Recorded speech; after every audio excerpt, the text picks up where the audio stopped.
Différentes contraintes doivent être respectées lors de la modélisation d'un objet en 3D dans le but de l'imprimer afin que le rendu soit bien. D'abord, il faut une épaisseur minimale de 1 mm ou au moins 4 fois l'épaisseur d'une couche, donc pour l'objet. L'objet doit avoir une certaine épaisseur. S'il n'y a pas d'épaisseur, on ne sera pas capable de l'imprimer. Donc, minimum 1 mm ou au moins 4 fois l'épaisseur d'une couche. Vous devez aussi éviter les formes suspendues. Donc, les formes suspendues obligent l'imprimante à créer des supports, on en a déjà parlé, lors de l'impression. Puis les supports devront être enlevés lors de la finition. Donc, il va y avoir un petit peu plus de détails qui vont être donnés sur les formes suspendues et les supports lors du cours sur les paramètres d'impression. On a aussi la taille minimale des détails.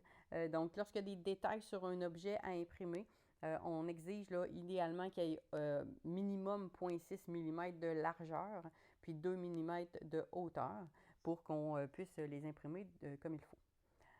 On a aussi le diamètre minimal des trous. Donc, lorsque vous faites des trous ou de la gravure dans les objets, lorsque vous faites la modélisation, on demande un diamètre minimal de 0,2 mm pour éviter qu'il y ait des filaments à l'intérieur.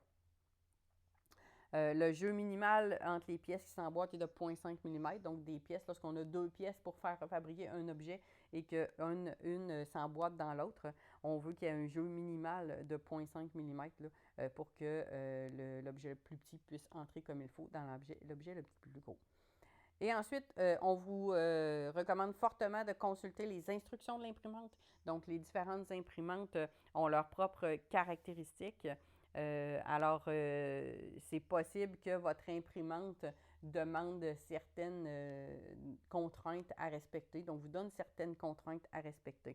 Alors, si vous avez votre propre imprimante, je vous conseille fortement de consulter les instructions de celle-ci.